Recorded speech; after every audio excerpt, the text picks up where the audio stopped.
How's it going, everybody? Let's just talk about the Beatles for a minute.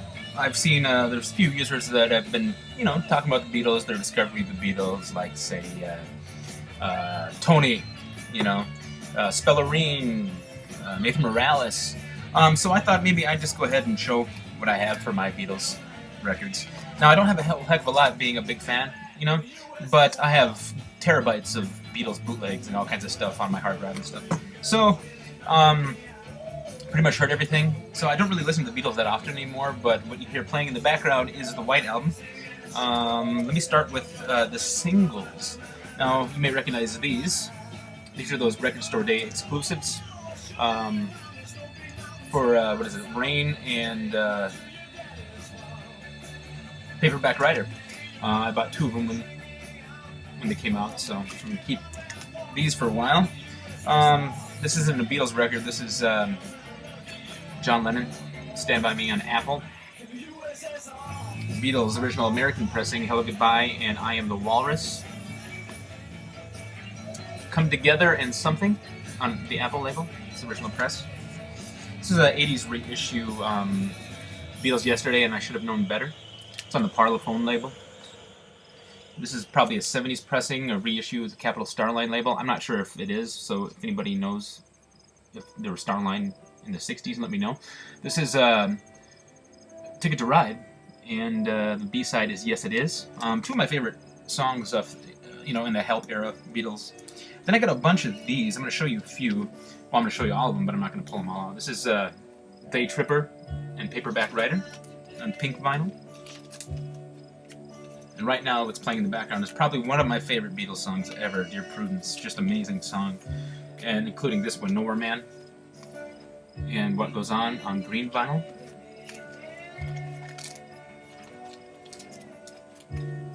And what do we have next? Oh, this is actually a Paul McCartney single. Wings, Band on the Run with Maybe I'm Amazed. It's on yellow vinyl. The Beatles for You, blue, and The Long and Winding Road on blue vinyl. This is pretty cool. I love colored vinyl. Remember, these were released in the 90s around the anthology period. In that era, for jukeboxes only. Over the years, I've been collecting these on eBay. People sell them. Sometimes you can get a really good deal on them. This is George Harrison's All Things Must Pass, and My Sweet Lord 2000. It was the remix, kind of. He redid his vocals and stuff. I like the original version much better, but this came out when the All Things Must Pass reissue did. Not the current one, but the 2000 era one. This is remastered. The master is really, really hot. It's really loud compared to the current proper remaster. This is Got to Get You Into My Life and Helter Skelter on yellow vinyl. What else do we have? Strawberry Fields Forever and Penny Lane, obviously, on red vinyl. Perfect color vinyl for, a song that uses the word strawberry. Strawberry. Things We Said Today and A Hard Day's Night. I love this color. White vinyl, pretty sweet. I like the solid colored vinyl rather than the translucent vinyl. Act Naturally and Yesterday on pink vinyl. I've showed this one before, so I'm not going to open this up. And this is Free as a Bird. Came out during the anthology period. Christmas Time Is Here Again is the B-side. So those are my very limited 45 collection of the Beatles. I'm going to go through the Beatles LPs that I have. And some of you have already seen this, so if you're bored with this, just go ahead and watch another video. I just wanted to get this out of the way because people have asked me to show what I have for my Beatles collection. This one here, Beatles, Meet the Beatles. American version. I'm more after the UK versions, the proper UK track listings and things. Beatles Help, American. Another copy of Beatles Help, the American soundtrack. This one I've had since I was a little kid, so I've been a lifelong Beatles fan. Beatles for Sale. This is a UK stereo pressing from the 70s. It's still on all analog master. Pretty cool. And this one, the Beatles for Sale. This is a original first pressed UK mono with a the album Black Parlophone label. Pretty sweet. I do like this record. There's some good tunes on here. This was kind of a record they made to, they just needed to put out a record, and what they did is they recorded a lot of cover songs that were in their repertoire. One of my favorite songs on here is "I'm a Loser." "Babies in Black" is another great song. Rock and roll music, see, that's a Chuck Berry song, obviously. "I'll Follow the Sun," that's an often overlooked Beatles song, but it's a gem from the early days. Now, it's very short, and I remember seeing Paul McCartney in about 2005, and he played "I'll Follow the Sun," and they extended it a little bit by doing the last chorus like over and over again. It was kind of funny. It was cool. He was just having a good time up there on stage. That Paul McCartney show, man, that was amazing. Blew my mind. The Beatles' Rubber Soul.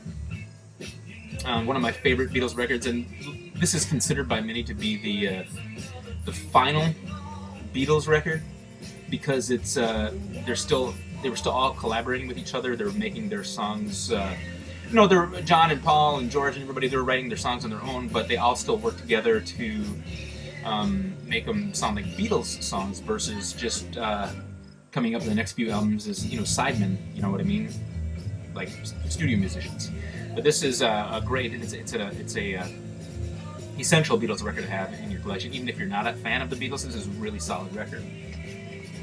Now, this is my favorite Beatles record, and this is why I have so many copies of this album. This is Revolver, released in 1966. This is the original first commercial pressing UK edition, mono, which is really cool. Artwork, many of you know, was done by Klaus Voormann. He's a bass player. He's an artist. They met in Hamburg, Germany in the early days. He had a girlfriend named Astrid, which the original bass player for the Beatles, Stuart Sutcliffe, kind of took away from Klaus, but they remained friends, which was a good thing, because look at this beautiful artwork. And Klaus Voormann went on to record in the studio with John Lennon on John Lennon's first solo album, and many other albums and things. This is a UK stereo pressing from the 70s. Same album. I have noticed differences in the mixes between the mono and the stereo, which is really cool. That's why I, have them, I guess. This is a Japanese pressing, absolutely pristine. It sounds amazing. If you guys can get your hand on a Japanese pressing, either stereo or mono, it sounds amazing. It is black vinyl. It's not the red vinyl. Obviously, it's not an original pressing, but it's reissue. But it sounds awesome. And then this is an American stereo pressing. It's missing 2 tracks. Off the top of my head, I don't know which ones they are. I rarely listen to the American versions. Like I said, I'm a fan of the UK proper track listing. This is a Japanese pressing, stereo pressing of Sgt. Pepper's Lonely Hearts Club Band. Again, not the original release, but it's on black vinyl. Sounds amazing. They must put a lot of quality and a lot of time into their reissues or whatever they press, because it sounds amazing. The quality of the packaging is really amazing, and vinyl is really clean, and it's really, you can tell they put a lot of care into it. This is a UK mono pressing, amazing sounding. If you haven't heard this album in mono, I highly recommend trying to find a copy of it. They can get kind of spendy, so if you see one at a good price, snatch it up, because people are after the mono mix. The reason for that is because the Beatles were always involved with the mono mixes of their albums, and they left it up to the other studio engineers and George Martin to deal with the stereo mix, because remember, still at this time, mono was like the main way people listen to records. So this is amazing in mono. If you don't have it in mono, like I said, try to find it. It might cost you a few bucks, but it sounds amazing. Like I said before with Revolver, that was kind of the first record where they start kind of developing their own distinct styles, and this is where the records start to sound a little bit different. Like on Revolver, for instance, John Lennon was really into the psychedelic stuff, and that was reflected in the music from that album. Paul McCartney is very literate. He was being exposed to lots of, there's some whole Revolver out again. Paul McCartney was being exposed to a lot of high culture, art, avant-garde music, Stockhausen, things like that. experimental music as well. My screensaver just kicked in. Anyway, so there's such a huge contrast between the two primary songwriters on this album. So that has a lot to do with it. And John was domesticated at this point still, and at home, doing drugs and writing songs. Anyway, what we're listening to in the background is the White Album. Just strictly a White album. These are the original inner sleeves I have here. I have them in MoFi sleeves. This is another one of my favorite Beatles albums. This was one of those desert island records for me. Strictly because there's a lot of information on this album. The song structure, there's so many songs on here that we can hear, like, Honey Pie here, and then Obla Di, Obla Da. It's just, even the Beatles themselves said they could have, left out a few tracks, to make a really solid, single LP. But, they were the Beatles. They were at the height of power, the pinnacle of success, and they can do whatever they want, and people bought it anyway. I am missing a few. I don't have all of them on vinyl. This is Let It Be. I really love this record. When I was a kid growing up, I really enjoyed listening to this album because I just really like the songs on it, like The Long and Winding Road. Let It Be was, that song just blew my mind as a child, you know what I mean? Two of Us, I Dig a Pony, it's still like one of the first Beatles songs I ever learned how to play on guitar. I just like the intro, that kind of like pseudo 50s bassline, rockabilly bassline, kind of, you know what I'm talking about? The in the same kind of pattern. Anyway, that's what I'm referring to. But yeah, Let It Be. Another Beatles album everybody should have. This is one I got recently. This is the early Beatles. Essentially, it's the same thing as... What is this album? The UK equivalent of it. Well, this is... I know Capitol secured the rights, and this came out, a few years after the Beatles were already big. So. And then I've had this one, Beatles 20 Greatest Hits since the 80s, since I was a little kid, and then the 67 through 70. Just the singles and various tracks from the period 1967 through 1970. I know a lot of people out there are kind of over the Beatles, like as far as music goes, and I agree with you sometimes. Like, there's so much more music you can be listening to, but it's nice to go back every now and then and listen to just some gems. A lot of people consider them a boy band. I don't consider them to be a boy band at all, just because they were young and they wrote their own songs and girls went nuts over them. Well, there's a reason for that. They wrote great songs, and they're just a great band. I remember watching Mr. Fartboy Tony's video about kind of like the 90s when the anthology came out and was broadcast. That was on NBC, I think, maybe. That was a big turning point for me in the Beatles, too, because it kind of revived my love for their music. And like he said, too, seeing that on TV was an event. Wow, it was quite the event. I dropped everything. I remember I was at work when it first started, but as I drove home from work, I tuned in the radio because a certain station here in southern Minnesota, you can listen to what's going on in major networks.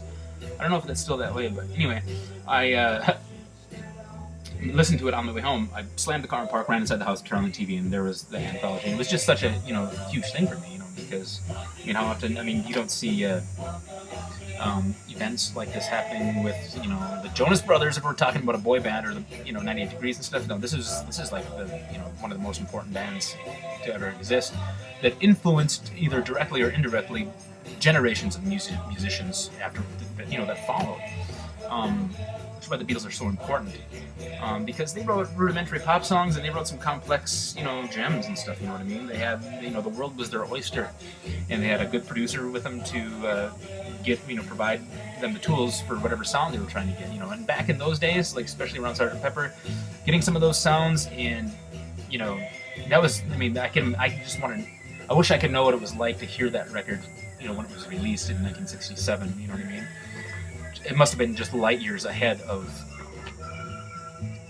anything at that time. You know what I mean? Just light years. It probably really inspired a lot of people, and it probably caused people to collapse. It's like, what am I doing? Musically, I can't top this. Like Brian Wilson, for example, kind of went nuts after he heard Sgt. Pepper, because he made Pet Sounds, and he made that record to top Rubber Soul. And then when he heard Pet Sounds, he was like, wow. Or when he heard Sergeant Pepper, he lost his marbles because, well, little did he know at that time that it was Sergeant Pepper was a response to Pet Sounds, because Pet Sounds is amazing. I'm just talking about stuff you probably already know about. But anyway, a few people wanted to see my Beatles collection, and since the Beatles vibe was happening right now in the vinyl community, I kind of just wanted to get that out of the way, so I could have it on record. Here it is, my Beatles collection. I'm sure I'll get more. I'm still holding out for the remasters, mono remasters. That would be so awesome to have on a box set on vinyl. But I don't know what the deal is with EMI. They have a way of milking every cent out of everybody before they release something. You know what I mean? And don't blame it on the surviving Beatles. It's EMI. It's a record company. They're there to make money, and that's just the nature of capitalism and business. So anyway, you guys have a wonderful day. There's still a couple more threads I want to get to, but anyway, I'm glad everybody is spreading the love again. So that's kind of inspired me to do the Beatles thing too. But you guys have a wonderful day.